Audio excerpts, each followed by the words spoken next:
Topic of today's discussion is ये point number 42 के अंदर सर्टेन एमसीक्यूज दिए हुए हैं जिसको हमने एज इट इज़ याद रखना है। सबसे पहले ये कि जो एट्रियल फिब्रिलेशन होती है इसमें पल्स डेफिसिट होता है। एट्रियल फिब्रिलेशन के अंदर आपकी पल्स इरेगुलर हो जाती है, हार्ट रेट बहुत ज़्यादा हो जाता है, तो आपका पल्स डेफिसिट आता है एट्रियल फिब्रिलेशन के अंदर।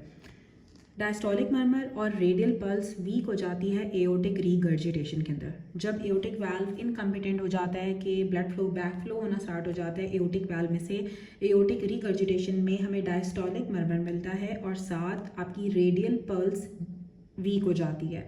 कोआक्टेशन ऑफ एओर्टा के अंदर हमारा रेडियोफेमरल डिले आता है। कोआक्टेशन ऑफ एओर्टा के अंदर रेडियोफेमरल डिले का मतलब ये होता है कि जो आपके लोअर लिम्ब की पल्सेस होती हैं वो वीक हो जाती हैं as compare to the upper limb की पल्सेस के।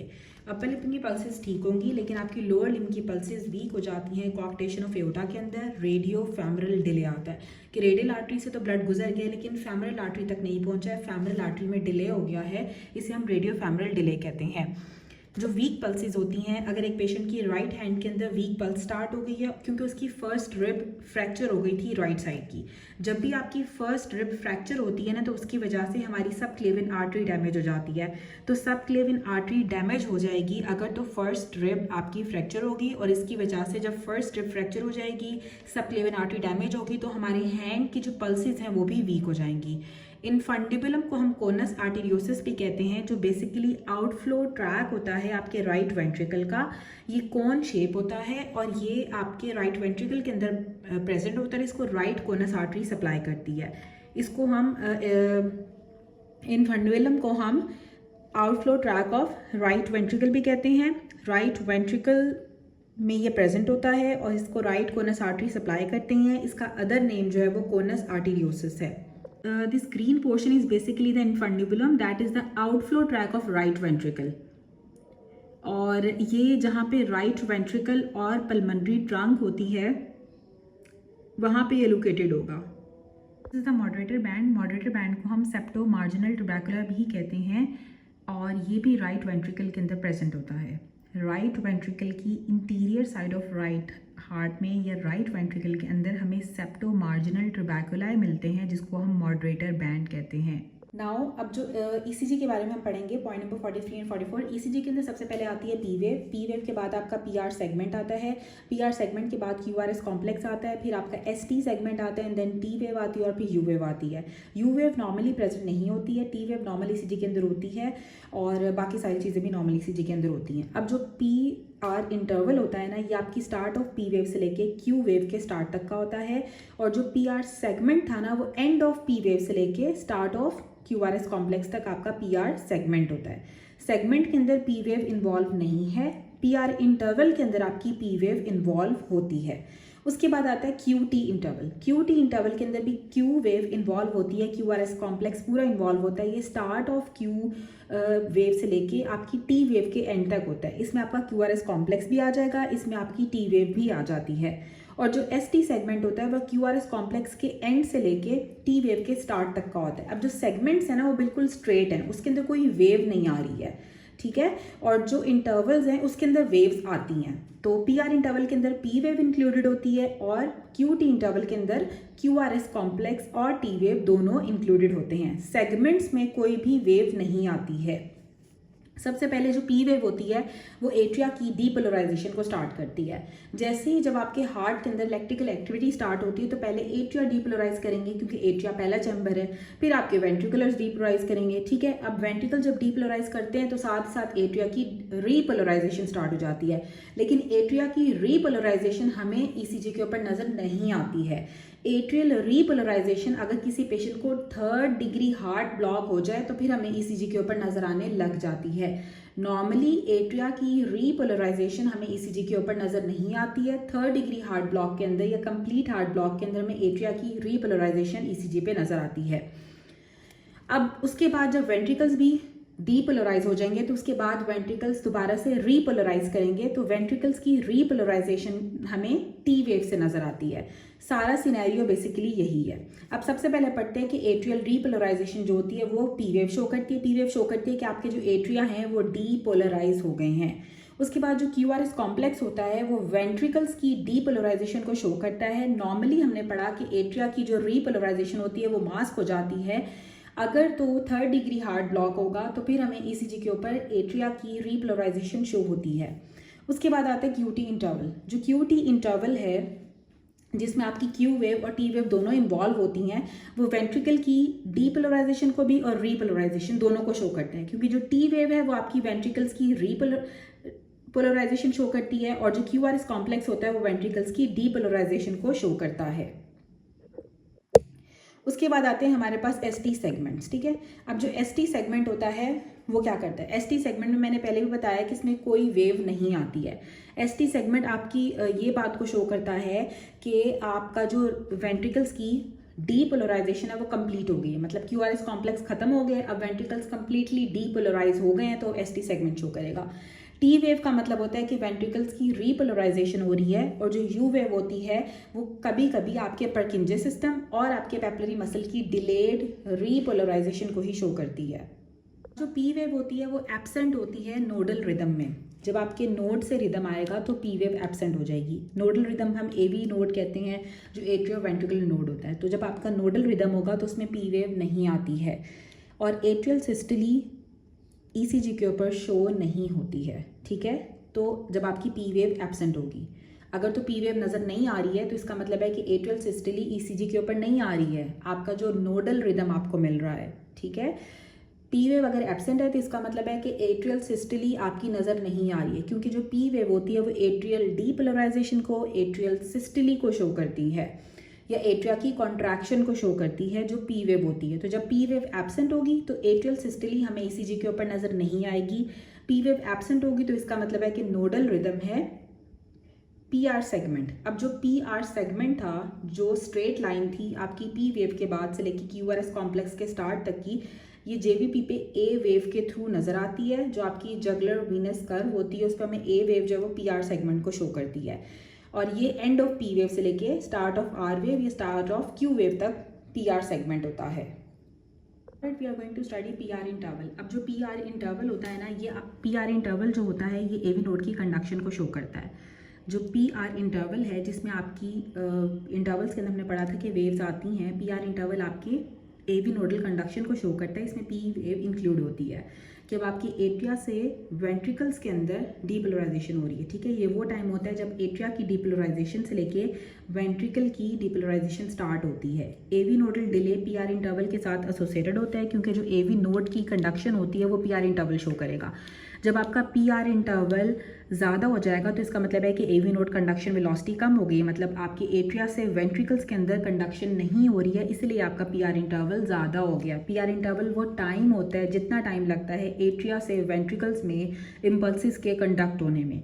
तो जब आपकी कंडक्शन वेलोसिटी AV नोड की या AV कंडक्शन वेलोसिटी आपकी कम हो जाएगी, एट्रिया से वेंट्रिकल्स में इम्पल्सिस देर से जाएंगी, तो आपका PR इंटरवल ज़्यादा हो जाएगा। PR इंटरवल पैरासिम्पैथेटिक स्टिमुलेशन में भी ज़्यादा हो जाते हैं। नॉर्मल कंडीशंस के अंदर पैरासिम्पैथेटिक स्टिमुलेशन के अंदर जब हार्ट रेस्ट पे होगा या पेशेंट किसी एक्साइटेड सिचुएशन में नहीं होता है तो वो भी आपका PR इंटरवल ज़्यादा हो जाता है। अब जो TP सेगमेंट है, TP सेगमेंट भी एक ऐसा सेगमेंट होता है, ठीक है, जिसमें आपके वेंट्रिकल्स की फिलिंग को शो करता है और आपकी रिलैक्सेशन ऑफ वेंट्रिकल्स को शो करेगा। TP सेगमेंट वो होता है कि जब आपकी T वेव ख़त्म हो जाती है और अगली नेक्स्ट बीट की P वेव आनी होती है, तो दरमियान का जो सेगमेंट है ना वो आपका TP सेगमेंट होता है। TP सेगमेंट का मतलब है कि आपकी या तो वेंट्रिकल्स रिलैक्स कर गए हैं और वेंट्रिकल्स की फिलिंग को शो करता है, जो TP सेगमेंट होता है। AV नोडल डिले होता है, इसमें आपको एट्रिया की एक्स्ट्रा सिस्टोलिक बीट मिलती है। ठीक है, एट्रिया के अंदर एक्स्ट्रा सिस्टोलिक बीट होती है, ये एक्स्ट्रा सिस्टली बीट होती है, जिसकी वजह से AV नोडल डिले हो जाता है। ठीक है, तो AV नोडल डिले के अंदर एट्रियल एक्स्ट्रा सिस्टली बीट होगी। 3rd डिग्री हार्ट ब्लॉक या कंप्लीट हार्ट ब्लॉक के ऊपर हमें ECG में एट्रियल रीपोलराइजेशन नज़र आना स्टार्ट हो जाती है। जो QRS कॉम्प्लेक्स होता है, हमने पहले पढ़ा कि वेंट्रिकल्स की डीपोलराइजेशन को या वेंट्रिकुलर सिस्टली को शो करता है। जैसे P वेव एट्रियल सिस्टली को शो कर रही थी और एट्रिया की डीपोलराइजेशन को शो कर रही थी, वैसे ही जो वेंट्रिकुलर सिस्टली या वेंट्रिकुलर डीपोलराइजेशन को क्यूआरएस कॉम्प्लेक्स शो करता है। तो क्यूआरएस कॉम्प्लेक्स क्या बताता है कि आपकी एट्रिया जो है कम्प्लीटली डीपोलराइज हो गए हैं, अब वेंट्रिकल्स की बारी है, अब वेंट्रिकल्स की सिस्टली स्टार्ट होगी या वेंट्रिकल्स की डीपोलराइजेशन स्टार्ट होगी। इसमें जो अगर तो आप ये कहो कि डीपोलराइजेशन वेव आपकी एंडोकार्डियम से एपिकार्डियम तक जाती है, जो डीपोलराइजेशन वेव है जो एंडोकार्डियम से एपिकार्डियम तक जाती है वो भी आपकी क्यूआरएस कॉम्प्लेक्स को शो करती है। क्यूआरएस कॉम्प्लेक्स वेंट्रिकल्स की डीपोलराइजेशन या फिर वेंट्रिकुलर सिस्टली को शो करता है, और जाहिर सी बात है क्यूआरएस कॉम्प्लेक्स के बाद वेंट्रिकल्स कॉन्ट्रैक्ट करेंगी। वेंट्रिकल्स की डीपोलराइजेशन हो गई है, अब वेंट्रिकल्स ने कॉन्ट्रैक्ट करना है। वेंट्रिकल सिस्टली का भी मतलब ये है कि अब वेंट्रिकल्स की कॉन्ट्रैक्शन होगी। क्यूआरएस कॉम्प्लेक्स अगर आपको लीड 2 के अंदर, अगर तो लीड 2 के अंदर हमें क्यूआरएस कॉम्प्लेक्स हमें एनलार्ज मिलता है या टॉल क्यूआरएस कॉम्प्लेक्स मिलता है, तो इसका मतलब है कि वेंट्रिकल्स की हाइपरट्रॉफी हो गई है। अब वेंट्रिकल्स जब एनलार्ज हो जाएंगे, वेंट्रिकल्स की हाइपरट्रॉफी हो जाएगी, तो क्यूआरएस कॉम्प्लेक्स भी लंबा हो जाएगा। लीड 2 के अंदर जब टॉल क्यूआरएस कॉम्प्लेक्स मिलता है, इसका मतलब है कि वेंट्रिकल्स की हाइपरट्रॉफी हो गई है। लो एम्पलीट्यूड क्यूआरएस कॉम्प्लेक्स उन लोगों के अंदर होते हैं जिनको पहले मायोकार्डियल इन्फार्क्शन हुआ होता है। ओल्ड एमआई वाले पेशेंट का जो क्यूआरएस कॉम्प्लेक्स होता है उसका वो लो हो जाता है या लो एम्पलीट्यूड होगा, और टॉल क्यूआरएस कॉम्प्लेक्स लीड 2 के अंदर हाइपरट्रोफाइड वेंट्रिकल्स में मिलता है। नॉर्मल जो क्यूआरएस कॉम्प्लेक्स होता है वो 0.08 से 0.10 सेकेंड्स तक का होता है। अगर तो क्यूआरएस कॉम्प्लेक्स 0.18 सेकेंड हो और 120 डिग्री डेविएशन हो गई है तो फिर राइट बंडल ब्रांच ब्लॉक होगा। एसटी सेगमेंट होता है, ये बहुत इंपॉर्टेंट है क्योंकि हम जो मायोकार्डियल इन्फार्क्शन ईसीजी के ऊपर देखते हैं वो हम एसटी सेगमेंट से ही देखते हैं कि किसी को हार्ट अटैक हुआ है, एमआई हुआ है, वो एसटी सेगमेंट हमें बताता है। अब जो एसटी सेगमेंट होता है ना, इसका मतलब है कि आपका जो क्यूआरएस कॉम्प्लेक्स है वो एंड हो चुका है, ठीक है, और अभी टी वेव स्टार्ट नहीं हुई है, मतलब कि वेंट्रिकल्स अभी डीपोलराइज हो चुके हैं लेकिन रीपोलराइजेशन अभी स्टार्ट नहीं हुई है।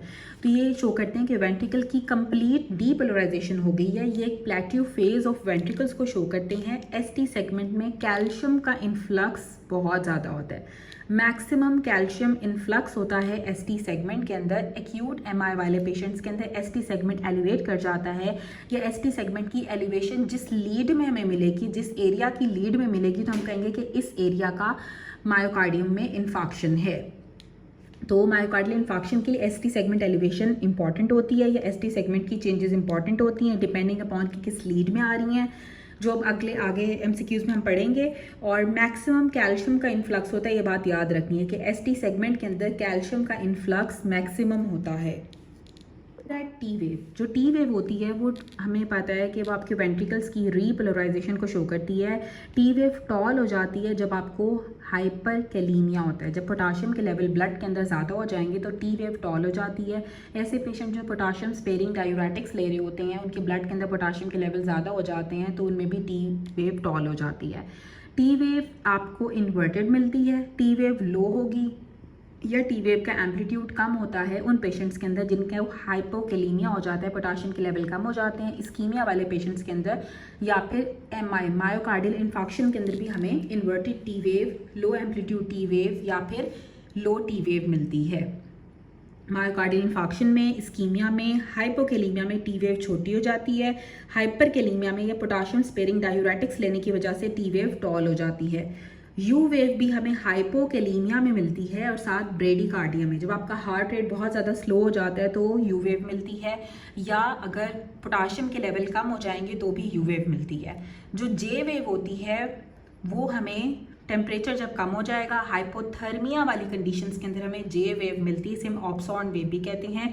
जो क्यूटी इंटरवल होता है वो इंक्रीज कर जाता है हाइपोग्लाइसीमिया में, जब आपके ग्लूकोज के लेवल कम होंगे तो क्यूटी इंटरवल प्रोलॉन्ग कर जाता है। ईसीजी की रिकॉर्डिंग होती है वो हम तब लेते हैं जब आपकी पार्शियल डीपोलराइजेशन और पार्शियल रीपोलराइजेशन होती है, और जो एसए नोड होता है वो हमें ईसीजी के ऊपर ग्राफिकली प्रेजेंटेशन हमें नज़र नहीं आती है एसए नोड की, ठीक है, एसए नोड की ग्राफिकल प्रेजेंटेशन नहीं आती है ईसीजी के ऊपर। ईसीजी की रिकॉर्डिंग्स के अंदर हमें पार्शियली डीपोलराइजेशन और पार्शियली रीपोलराइजेशन वाली स्टेट के अंदर हम ईसीजी की रिकॉर्डिंग करते हैं। जो लेफ्ट एक्सिस डेविएशन होती है उसमें राइट वेंट्रिकल का डैमेज हो जाता है। अगर एक पेशेंट है जिसका हार्ट रेट ज़्यादा है लेकिन रिदम उसका रेगुलर है, और पोस्ट इंटरवेंशन उसको मायोकार्डियल इन्फाक्शन हो गया है, ठीक है। आपने उसकी कोई इंटरवेंशन की और उसको इन्फाक्ट डेवलप हो गया, लेकिन उसका रिदम बिल्कुल ठीक आ रहा है ईसीजी के ऊपर। तो रिदम, रेगुलर रिदम का मतलब ये होता है कि कुछ small limited area of ventricular myocardial damage हुआ है। स्मॉल लिमिटेड एरिया हुआ है वेंट्रिकुलर मायोकार्डियल डैमेज का, अगर तो रिदम उसका नॉर्मल आ रहा है लेकिन हार्ट रेट ज़्यादा हुआ है और पोस्ट इंटरवेंशन इन्फाक्शन है, और लेफ्ट एक्सिस डेविएशन में राइट वेंट्रिकल का डैमेज हो जाता है।